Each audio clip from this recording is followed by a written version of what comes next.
What's up guys, it's Tom. Today I'm going to be showing you how to install an auxiliary cord into your old car stereo system. Some of the things you're going to need. Here are some instructions on how to remove the center console and the center tombstone in the Miata. If you have a different car, then you might have to find car specific instructions, or you could probably even figure it out yourself, how to remove everything and get to the back of the stereo. This I got from Miata.net. I'll have the link in the description for you Miata owners. It has instructions for the NA and NB models. Here I have a Y audio cable. This is going to plug into the back of the stereo. You can actually plug your phone right into this after you plug this into the back of your stereo. A couple other things, a screwdriver. This is to get your AC vent eyelets out. Some scissors for the electrical tape that we're going to be using to wrap some of the wiring so that we don't get sparks. Sparks are bad. So yeah, let's go over to the car. Alright, first things first guys. I said sparks are bad, so you got to unplug your negative battery terminal. I'm pretty sure nothing's going to happen, but you know, in the off chance that something does, or you touch the wrong wires or something like that and you blow up, well, I told you to unplug your battery. So I unplugged my negative battery terminal with a 10mm socket because JDM. And then I cleaned out my center console, took out the ashtray, and first things first, I gotta take off the shift knob. So you just gotta twist left, keep twisting, and it eventually comes off, and I'll get back to you when it does.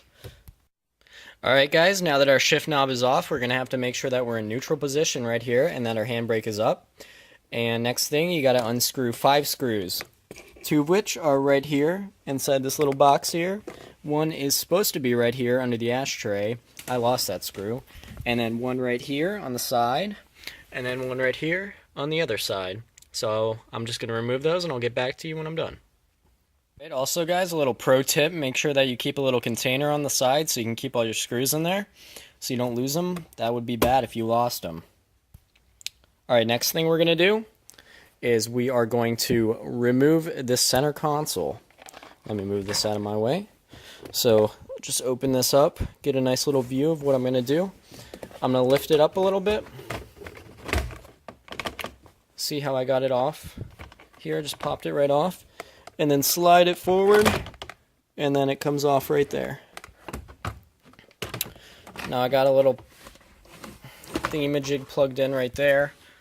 That is for the light in the ashtray. I'm just going to leave that plugged in. All I need to do is have this over here. The next thing you're going to want to do is, I know this is ugly right here, it's nasty, just throw this in reverse as good as you can with your 2 fingers so that when you pull out the stereo head unit, or whatever the hell you want to call it, it does not scratch the shifter. The thing we're going to need to do is remove these little eyeball vents for this the first time, and this time I'm going to use a paint can opener. I found that it works best. You just got to reach back behind there and grab the back of it and pull it out. It seems like you're going to break stuff, but trust me, you're not going to break anything. And when you get a nice pull on it, the whole thing should just pop right out, and you can set that off to the side. And it's now that I yanked those 2 eyelets out, I'm going to have to undo 3 screws, one of which is inside the left one, and one's inside the right one, and then one is in this bottom left corner down there of the whole tombstone piece.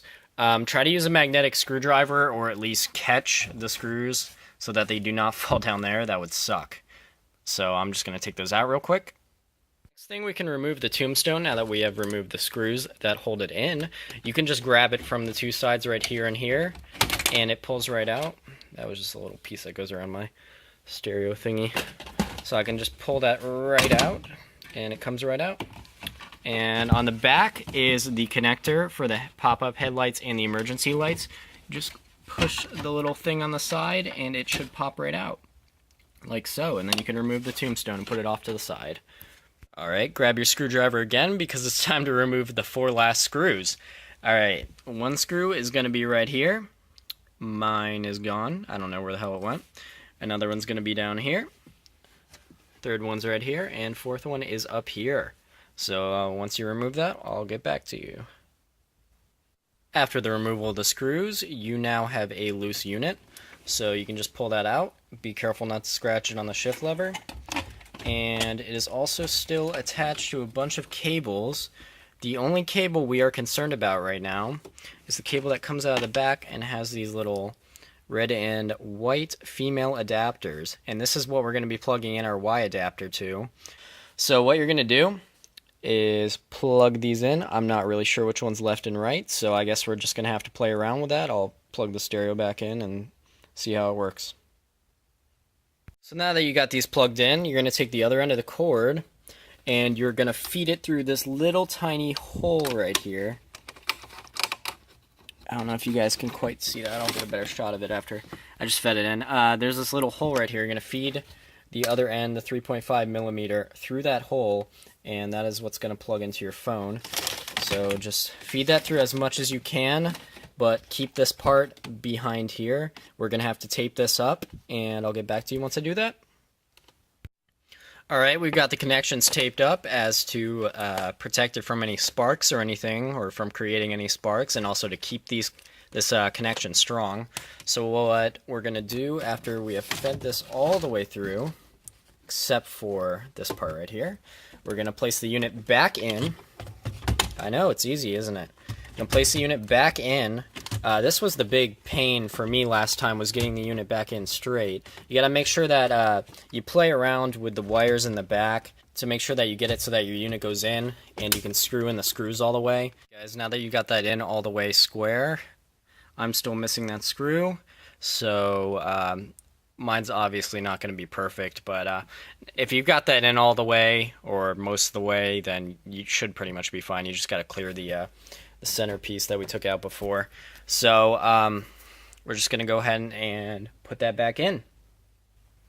Alright guys, make sure that you remember to reconnect the pop-up headlight / emergency button connector, and then you can just snap this part back in. And let me just do that real quick. This tombstone should just click in. It's held in by metal clips. Alright, I've got that all snapped in, so I'm just going to put back in these 3 screws, the one that came out of there, one right there, and the one in the bottom left. Now that you basically got the whole head unit assembled, and you got your stereo in, and you got the auxiliary cord already plugged in, now it's probably a good time to reconnect your battery and test the stereo to see if it works before you put everything else in, because I did that. I didn't check it last time, and one of the connections wasn't strong, so it all got messed up, and it took me hours and hours and hours, and I was frustrated. So this is a good time to check if everything's working out correctly, and I'm just going to check real quick. Alright guys, I just turned on the car and checked the stereo, and everything works perfectly this time, unlike the first time. Do yourself a favor and don't start your engine if you're in your garage doing this. That'd be a dumbass idea. So let's pop the little AC eyelets in. You might have to twist them around to get them just right to where they click in, but you just should be able to push them right in. There we go. Clicks right in, stays in.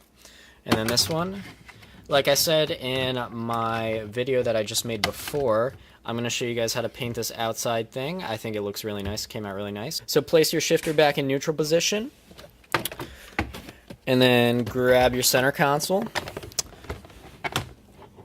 For the 92s, I'm not sure about other years, we have these little flip thingies for your trunk and gas cap. You just got to slide those inside here first.